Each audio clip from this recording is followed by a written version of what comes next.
Bonjour à tous, c'est Karine de Carnet de Jeux et on se retrouve pour la traditionnelle vidéo du mois. Alors ce mois-ci j'ai joué à Aetherfield, j'ai continué la campagne, je pense que j'en suis encore très loin de l'avoir fini. J'ai fait je pense 6 parties, donc c'est le jeu solo auquel j'ai pu jouer en termes de temps ce mois-ci. Alors je suis toujours contente de ce jeu, je trouve qu'il y a un vrai travail sur l'immersion, sur les illustrations, sur les rêves également. Par contre, j'ai un peu plus de mal avec les songes qu'au départ je trouvais bien. Je trouve désormais qu'ils sont un peu trop répétitifs. Et, j'ai tendance à éviter les combats, pas trop faire les cartes destin parce qu'au bout d'un moment il y en a un peu marre. Donc je préfère faire les rêves qui m'apportent beaucoup plus et je me demande si les songes n'ont pas été un petit peu rajoutés pour allonger la durée de vie du jeu. Les avis sont assez divergents là-dessus, donc n'hésitez pas à me dire en commentaire ce que vous en avez pensé. Ensuite, nous avons Jump Drive, donc j'y ai énormément joué. J'ai fait plus de 40 parties. On doit pas être loin de 50. Après, c'est des parties très très courtes parce que ça dure en fait 10 minutes. 10 minutes par partie, je pense qu'il n'y a pas vraiment besoin de plus, surtout en solo. Alors, sur la boîte, c'est marqué 2 à 4, mais il existe un mode solo qui est proposé sur Board Game Geek et qui fonctionne très bien et qui a d'ailleurs été repris dans une extension de Jump Drive qui est sortie par la suite. C'est 5 cartes qui présentent une campagne qui sont proposées et il faut en fait réussir des défis et dès qu'on foire une fois sur notre campagne, la campagne est perdue. J'ai réussi 4 campagnes et la 5e nous donne un peu plus de fil à retordre. Mais voilà, je sais pas si je vais encore énormément y jouer parce que j'ai l'impression d'avoir fait un peu le tour. Information intéressante, il est sur BGA et il est gratuit. Vous n'avez pas besoin d'être premium pour pouvoir y jouer en solo. Donc ça, je trouve ça très bien et franchement, je vous conseille d'aller jeter un œil. Et si ça vous plaît, il y a Race Force Galaxy qui est également disponible. Un peu plus, à un niveau un peu plus élevé, on va dire. Ensuite, j'ai également joué à 20 Strong. Vous voyez la taille des boîtes. Il n'y a pas photo, hein, c'est beaucoup plus petit. Qui est un jeu de Chip Theory Game qui a fait des très très gros jeux, des grosses licences, Too Many Bones, Cloud Spire, Victorium. Donc là ils ont fait à l'inverse un petit jeu qui repose avec les extensions. Donc on a 20 dés en fait qui ont fonctionné pour les 3 jeux, parce qu'on a un autre Sentinelle solaire directement dans la boîte. On a 20 dés, 3 pour nos caractéristiques et les autres vont nous permettre de faire des dégâts. En fonction de la couleur, on a plus ou moins de touches sur le dé. Le rouge par exemple, il y en a sur tous les dés, le violet il y en a 5, on les reconnaît par les petits pictos, etc. Et on va devoir combattre des monstres pour pouvoir combattre le boss final et remporter la partie. Pour le moment j'ai fait 3 parties, il faut savoir que les parties sont quand même, je trouve, assez longues. C'est marqué 30-40 minutes, je trouve qu'on est plus sur 1 heure, après c'est peut-être moi qui suis longue sur ce jeu. Pour le moment j'ai joué qu'à la boîte de base, et vous voyez que j'ai commencé à ouvrir Diplomachus Victorum. Parce que je voulais voir un peu en quoi ça consistait, et après je passerai sur Too Many Bones. Pour le moment j'essaie de jouer que à la boîte de base, parce que je n'ai pas le sentiment d'avoir besoin de passer sur une autre extension pour avoir toujours un peu de rejouabilité. Déjà j'ai gagné qu'une seule fois sur mes 3 parties, donc j'ai un peu plus envie voilà, d'y revenir. Je trouve vraiment très bon. Le défaut on va dire c'est le prix, parce qu'il est franchement pas donné par rapport au contenu qu'il propose, même si les cartes sont de très bonne qualité, les dés sont de très bonne qualité, la boîte est de très bonne qualité, parce que même en fait le couvercle sert comme piste de dés, donc c'est très bien pensé. C'est du fan service. Les joueurs en seront ravis parce qu'il y a vraiment tout qui a été fait pour faire plaisir aux joueurs. Par contre, en effet, on est sur une gamme de budget qui est plus élevée. Donc renseignez-vous bien avant si ça peut vous intéresser. Ensuite, en solo, j'ai également reçu récemment la Palm Laboratory, tout petit. Encore plus petit que... je sais même pas par rapport à un deck. Non, c'est à peu près la même taille. Mais sinon, c'est encore plus petit que 20 Strong. Donc là, on est sur une refonte de Palm Island. Ça s'appelle du coup Palm Laboratory. Ils ont changé quelque chose, mais globalement, on reste sur le même jeu. Un plus petit format, uniquement pour un joueur, et avec des missions qui vont être un peu plus différentes de ce qu'on avait sur Palm Island. J'aimais déjà beaucoup Palm Island. Et comme j'avais pas de boîte, c'était à Aurélie, je me suis dit pourquoi pas partir sur cette édition là pour également avoir un exemplaire qui me permettra d'y jouer quand je veux. Et là le format, comme il est plus petit, ça permet vraiment de l'emporter partout. J'ai fait 4 parties de ce jeu, donc j'ai testé les 3 missions qui sont proposées. Le premier c'est plus un scénario d'introduction, et les 2 autres vont apporter un peu plus de complexité. Globalement il n'y a pas non plus un énorme gain à avoir ces missions-là, avoir différentes missions, mais voilà, ça ajoute un petit peu de variabilité, c'est plutôt bien pensé. J'ai gagné du coup le scénario d'introduction facile, le deuxième, donc le premier c'est production, le deuxième c'est recherche, et le troisième, j'ai oublié, expérimentation. Donc la recherche, j'ai gagné en facile, j'ai perdu en moyen, et l'expérimentation, je l'ai perdu en facile, mais pour le coup, comme en fait la main de départ est aléatoire, et j'avais vraiment une très mauvaise main, j'avais les expérimentations qui arrivaient tous à la suite les uns des autres, et du coup les ressources également, donc c'était un peu long pour faire évoluer tout ça, et du coup j'ai manqué de temps. Franchement je trouve ça, enfin des fois j'y joue en regardant une série ou une vidéo, et ça se fait bien, donc je suis bien contente de l'avoir acquis. Est-ce que ça vaut le coup de l'acheter s'il y en a déjà Palm Island? Je ne pense pas, à moins que ce soit vraiment votre jeu favori, que vous vouliez, enfin vous avez déjà fait des centaines de parties de Palm Island, sinon celui-ci n'apporte pas énormément de nouveautés pour vraiment pouvoir l'acquérir. Par contre, je trouve que leur placement de prix est vraiment bon parce qu'il est quasiment au prix d'un microgame. Et je le trouve beaucoup plus intéressant qu'un microgame. Ensuite, nous avons Seven Citadel. Alors pour le moment, j'ai joué qu'une seule fois. Et c'était déjà une partie assez longue, c'est le scénario d'introduction. Mais je pense qu'il a bien duré 2 ou 3 heures. Donc je sais de toute façon que les missions vont être très très longues. C'est un jeu où quand on fait une partie, on s'arrête à peu près quand on veut. Et on y rejoue plusieurs fois jusqu'à arriver soit à une condition de défaite, soit à une condition de victoire. Mais c'est pas du tout comme la plupart des jeux où le jeu se termine et puis voilà. Là on reprend vraiment où on en était. Pour le moment je suis assez convaincue de ce qui est proposé par rapport à Seventh Continent. Par contre je trouve que ils ont dit qu'ils avaient moins appuyé sur la partie d'Ion Retry. Je suis plus ou moins mitigée là-dessus de ma première partie.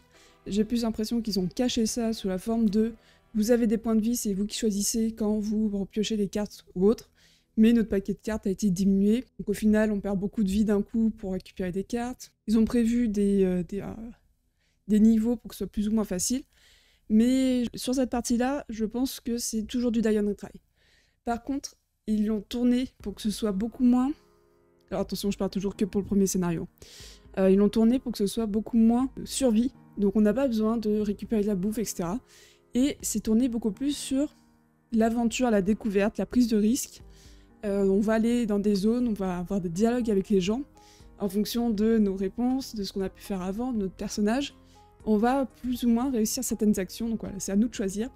Et ce côté narratif est vraiment le bienvenu. À la fin du scénario d'introduction, on a également une petite présentation de ce que va nous proposer la partie communautaire. On va pouvoir créer notre communauté, la faire évoluer, créer des bâtiments.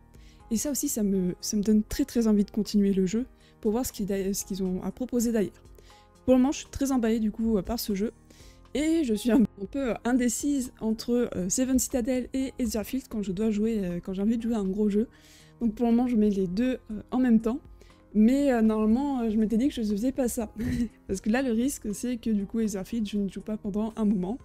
Est-ce que c'est grave ou non? Mais je voulais déjà terminer la campagne d'Etherfield avant de passer à un autre gros jeu. Donc là, j'essaye de jouer un peu les deux en parallèle. Enfin, et ça, c'est un jeu que vous avez peut-être pas forcément vu ou que vous ne connaissez pas forcément.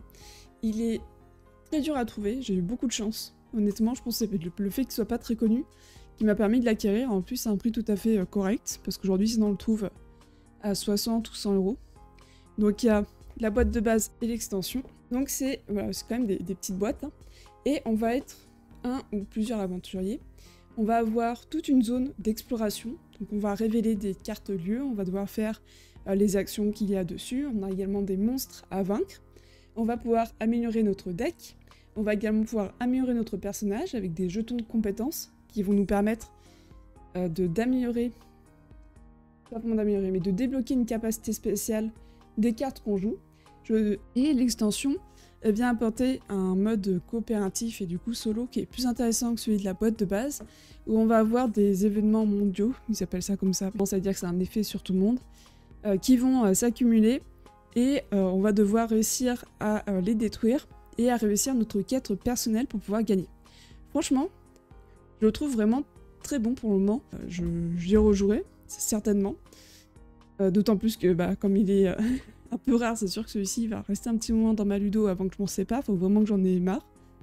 Mais je le trouve vraiment très bon et je trouve ça dommage du coup qu'il ne soit plus édité, je crois que l'éditeur a fait faillite d'ailleurs. Parce qu'il y a vraiment d'ailleurs une bonne idée dans une petite boîte d'avoir mis tout ça. Chaque personnage d'ailleurs est asymétrique, son deck de départ n'est pas le même. Du coup ça ajoute quand même pas mal de trucs. c'est un jeu où on ne peut pas mourir. Certains aimeront, d'autres non. C'est-à-dire que quand on a des points de vie, mais si on n'a plus assez de points de vie pour faire une action, sous-entendu, si on risque de mourir en faisant l'action, on ne peut pas la faire. Moi, j'ai pas trouvé ça gênant, mais voilà, je sais que pour certains, ça peut les frustrer. Donc ça, c'était pour les jeux solo. Alors, je me suis également mis au print and play. J'ai voulu découvrir un peu ce qu'il y avait à nous proposer. Donc j'ai joué à Orchard, alors avec des dés en plus à côté. Je le trouve plutôt bien, franchement. Ce qui est un peu dommage, c'est qu'il n'est pas forcément facile à importer quand il est en print and play, donc il vaut mieux avoir la boîte de base. Et il me semble qu'il y a un autre jeu qui se base, enfin qui est une évolution de Orchard, je me souviens plus du nom, je le mettrai au montage, et qui apporte également des objectifs. Et j'ai également Rove, donc pareil, qui est en print and play, auquel j'ai joué parce que c'était un jeu que j'attendais beaucoup. Et au final, bon bah, comme d'habitude avec les micro-games, je suis souvent assez déçue.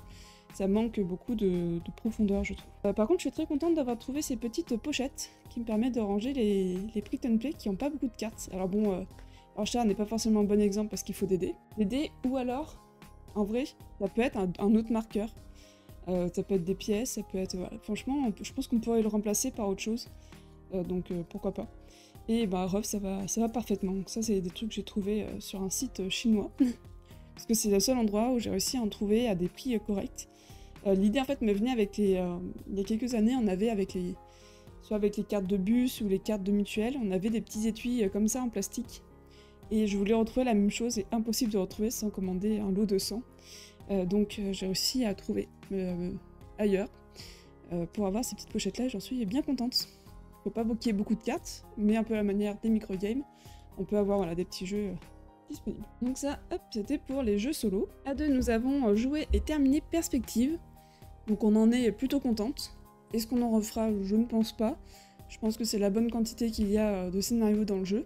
Parce qu'au bout d'un moment, on fait un peu... Enfin, c'est pas qu'on fait le tour, mais au bout d'un moment, bah, on a envie de passer à autre chose. Alors, ce qu'on a été un peu déçu, il me semble que j'avais déjà dit dans la vidéo précédente, mais j'ai un doute, c'est qu'on s'attendait vraiment plus à devoir lire ce qu'il y a sur la boîte, etc., au cours des scénarios, ou d'avoir des dépliants, quelque chose qui nous fasse vraiment voir sur la boîte, alors que là, c'est sur des cartes, ça perd un peu de son petit côté sympa à manipuler. Surtout que ça s'appelle Perspective. Au final, c'est plus un jeu d'enquête avec des cartes où tout le monde n'a pas les mêmes informations et on reste sur quelque chose d'assez classique. Ensuite, le gros bébé, bon, pour le moment on va mettre par-dessus. Les Aventuriers des Rails, Légende de l'Ouest, franchement génial. Comme j'ai dit la dernière fois, c'est pas un jeu facile. Au départ ça va, et après il va ajouter pas mal de nouvelles règles, donc je pense qu'on déjà avoir qu'il y ait des joueurs autour de la table, pas des joueurs réguliers, pas des joueurs occasionnels. Sinon, vous allez... je pense que si les personnes aiment les Aventuriers du Rail et qu'ils n'ont pas joué à autre chose, ils risquent vite d'être perdus avec les nouvelles règles rajoutées. Nous, on a beaucoup aimé. Alors, on a bêtement loupé tout un paquet. Je sais pas trop ce qu'on a fait. On a oublié de l'ouvrir, donc on a perdu toute la partie sur les... je vais pas le dire. Je vais pas spoil. Bon, on a loupé toute une partie qui scorait à la fin. Bon, c'est pas grave. On a joué sur le même truc et c'était pas le paquet le plus intéressant. En termes de prix, je vous le recommande, franchement, il est très sympa. À la fin, on peut rejouer avec. Alors, on peut rejouer avec ce qui a été fait, on peut pas refaire le Legacy. Je suis pas sûre que c'est un grand intérêt. Pour moi, les jeux Legacy, il ferait mieux d'être peut-être un peu moins qualitatifs sur le matériel, mais être plus accessible. Parce que là, on se retrouve avec en plus plein de wagons. Est-ce qu'on va faire des wagons? Donc, ouais. Et il est trop gros pour garder un Aventurier du Rail. Donc c'est un peu dommage. Sinon, ouais, en Legacy, il est vraiment très très sympa. Et ben je crois que c'est tout en jeu à deux. On a fait le tour. Alors par rapport à ce que j'avais prévu le mois dernier, j'avais à peu près joué à tout, sauf Marvel Champions. Alors en fait, c'est très très bête. Bon déjà, j'ai eu beaucoup de nouveaux jeux auxquels j'avais envie de jouer et qui me prenaient du temps. Et Exerfice me prenait du temps aussi. Donc voilà, forcément, bah, j'ai pas pu jouer à tout. Et il y a un truc tout bête, c'est que j'ai fait un insert et en fait, malheureusement, il y a tout qui se casse la gueule dedans. Donc il faut que j'arrive à refaire un truc un peu propre et qui fonctionne sans que j'ai besoin de m'embêter parce que j'ai pas envie en fait à chaque fois de ranger. Pour moi le rangement est vraiment très important dans les jeux pour que je puisse y rejouer. Donc je vais essayer de faire ça le mois prochain parce que c'est un jeu que j'ai quand même envie de jouer un peu plus pour pouvoir me faire un avis. Je garde sur ma liste Seven Citadel et Etherfield. J'ai également Mistfall, Chronicle of Frost que j'aimerais jouer davantage. 20 Strong avec peut-être un nouveau deck. Et Palm Laboratory parce que j'ai pas encore beaucoup joué à ce jeu. En jeu solo, j'ajouterai également Colossal, qui est un JDR d'aventure en solo, que j'ai depuis un petit moment, donc j'aimerais enfin me lancer. Ce qui m'a plu en fait dans ce livre-jeu quelque part, c'est qu'on va créer notre personnage, et ensuite toute notre aventure va se jouer avec un paquet de cartes classique, et en fonction de notre tirage, ça va nous dire ce qui se passe, et c'est à nous de raconter l'histoire. Donc voilà, j'ai vraiment envie d'essayer ce type de jeu, et je vous en dirai des nouvelles. En tout cas, le principe me plaît bien. Donc je verrai si j'arrive à avoir assez d'imagination pour pouvoir écrire mon histoire. Ensuite, alors à 2 ou en solo, je ne sais pas encore, je me garde également Star Wars Deck Building Game. Comme on aime bien les jeux de deck building, c'est possible qu'on y joue à 2, mais j'ai vu que le mode solo fan-made était aussi très apprécié. Donc pourquoi pas l'essayer en solo. Donc là je suis vraiment dans les licences de ce côté-là. Moi qui n'aime pas trop les licences, on est bien. Ensuite à 2 joueurs, je garde... Ensuite à 2 joueurs, Ensuite à 2, on va très certainement continuer Hans End, une ère nouvelle. On avait commencé, je sais plus combien, on a fait deux ennemis je crois, dedans. Donc il nous reste encore beaucoup à découvrir. Et on va ressortir un jeu qui est depuis très longtemps dans ma ludothèque, que j'avais commencé, c'est mon premier jeu solo. Premier jeu que j'ai acheté en solo. J'ai été déçue. C'était un peu difficile pour moi de sortir ce jeu-là. Et finalement, on y a joué plus d'1 an après, je crois, à 2. Et aujourd'hui, j'ai plusieurs campagnes qui nous attendent. Et c'est un jeu qu'on a bien aimé. Il s'agit de Horror Arkham. Alors oui, j'ai mis un gros élastique pour tenir tout le contenu, parce que même la boîte est un peu bombée. Parce que c'est beaucoup rempli. Il y a toute la campagne de Dunwich dedans. Et j'ai également la route de Carcosa et un paquet mythes qui nous attendent aussi, que j'avais eu vraiment pas très cher pendant une vente privée Philibert. Ça fait très longtemps qu'on n'a pas eu d'offres sur Horror Arkham, j'attends ça avec impatience. En fait, ils vidaient un peu leur stock parce que la nouvelle édition arrive, et du coup c'était l'occasion pour l'acheter vraiment pas cher. Je crois que celui-ci j'avais payé 7, celui-ci 1 ou 2 euros, ou c'était 7 euros les deux, je sais plus, bref, c'était vraiment que dalle, donc j'avais pris en avance parce que voilà. Et là c'est l'occasion du coup de le ressortir. J'ai vraiment hâte, juste falloir que je me replonge dans les règles. Et donc voici les jeux que je pense jouer du courant du mois prochain. J'ai été un peu plus ambitieuse que le mois dernier, j'ai vu que j'avais pu jouer à plus de jeux. Donc j'ai augmenté un petit peu. Là où je crains un petit peu, c'est que j'ai 2 gros jeux à jouer simultanément. Je suis pas sûre que ce soit la bonne idée. Il y en a sûrement un qui va prendre l'ascendant sur l'autre, au niveau des règles, au niveau du temps à y consacrer. J'espère que cette vidéo vous a plu, n'hésitez pas à me dire en commentaire à quel jeu vous pensez jouer. J'attends également toujours le Gloomhaven, le mini Gloomhaven, Button Sandbugs, qui devait arriver fin d'année dernière et qu'on n'a plus trop de nouvelles. Donc bon, ça doit être encore dans les tuyaux, mais voilà, normalement je devrais pas le recevoir tout de suite. Je vous souhaite à tous une très bonne journée, on se retrouve très bientôt dans une prochaine vidéo, et en attendant, amusez-vous bien.